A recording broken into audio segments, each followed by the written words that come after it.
मित्रांनो, प्रचंड वादळी पावसात आकाशामध्ये विजा चमकताना तुम्ही नक्कीच पाहिले असतील, हो ना?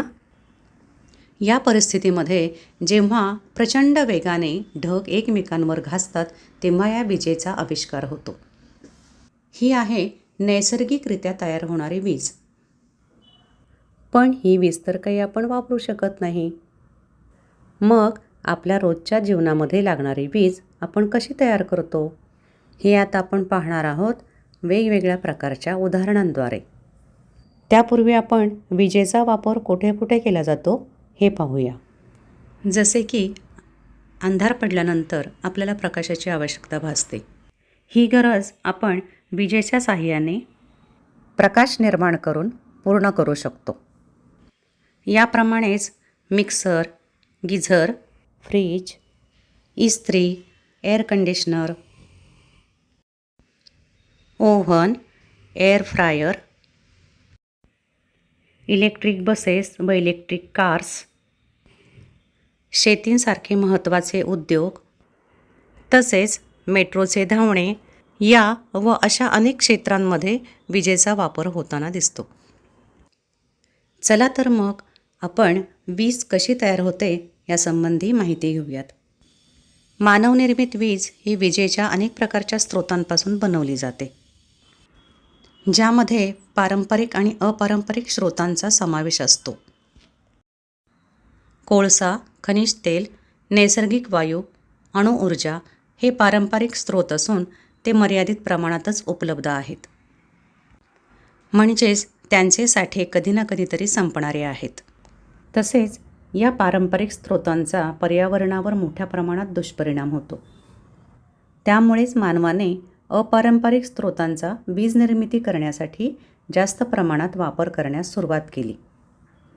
सौर ऊर्जा, पवन ऊर्जा, जल ऊर्जा, भूऔष्णिक ऊर्जा या ऊर्जांचा या अपारंपरिक स्रोतांमध्ये समावेश होतो.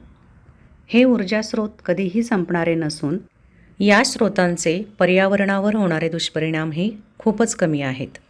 त्यामुळेच अपारंपरिक स्रोतांचा वीज निर्मितीसाठी मोठ्या प्रमाणात वापर होताना दिसत आहे. या विविध स्रोतांद्वारे वीज निर्मिती कशी केली जाते ते आता आपण पाहूया.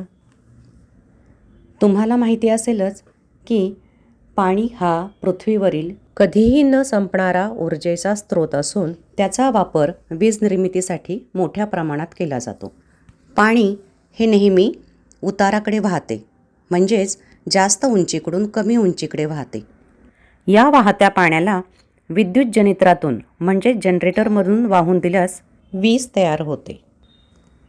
त्याकरता धरणात साठलेले पाणी जास्त उंचीवरून खालच्या दिशेने पाईप्सद्वारे मोठ्या दाबाने आणि वेगाने सोडले जाते.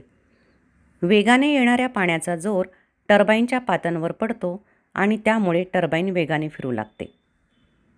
फिरणाऱ्या टर्बाईनला जनरेटर जोडलेला असतो, त्यामुळे जनरेटरमध्ये यांत्रिक ऊर्जेचे विद्युत ऊर्जेत रूपांतर होते. तयार झालेली वीज ट्रान्सफॉर्मरच्या मदतीने उच्च व्होल्टेजमध्ये रूपांतरित करून तारांच्या जाळ्याद्वारे घरापर्यंत पोहोचवली जाते. पवन म्हणजेच वारा.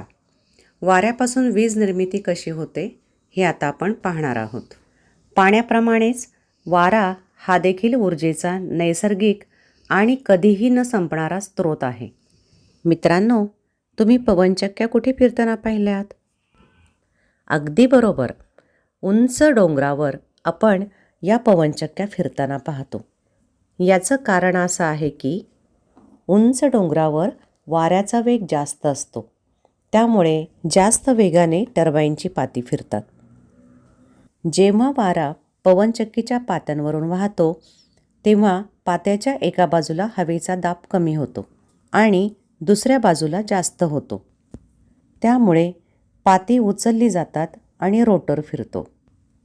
हा रोटर जनरेटरला फिरवतो, त्यामुळे यांत्रिक ऊर्जेचे विद्युत ऊर्जेत रूपांतर होते.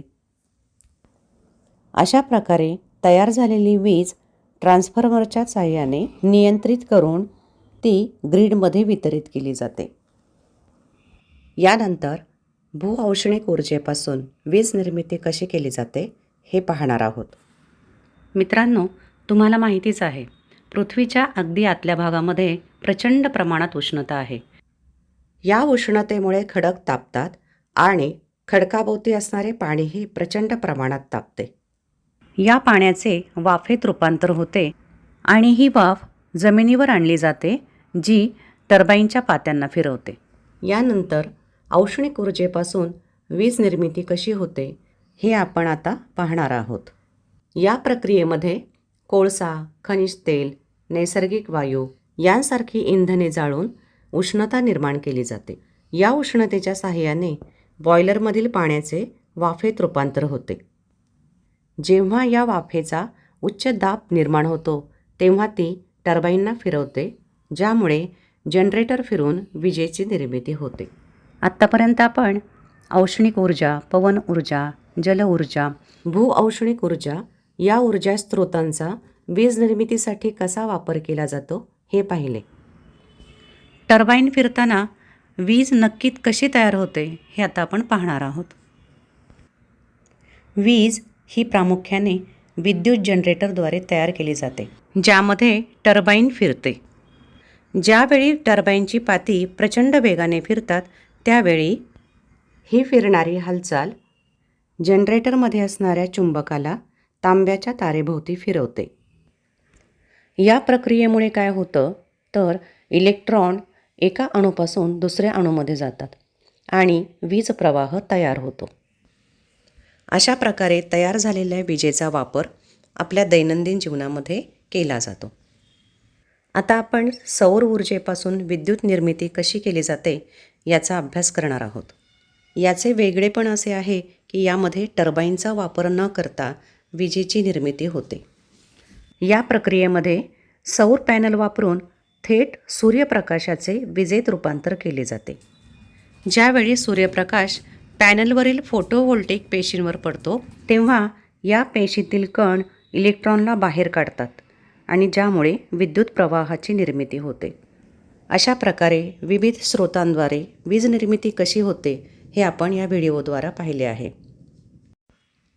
मित्रांनो, वीज निर्मिती आणखी कोणत्या प्रकारे केली जाते याची माहिती मिळवा आणि हा व्हिडिओ आवडला असल्यास मला नक्की कळवा. धन्यवाद.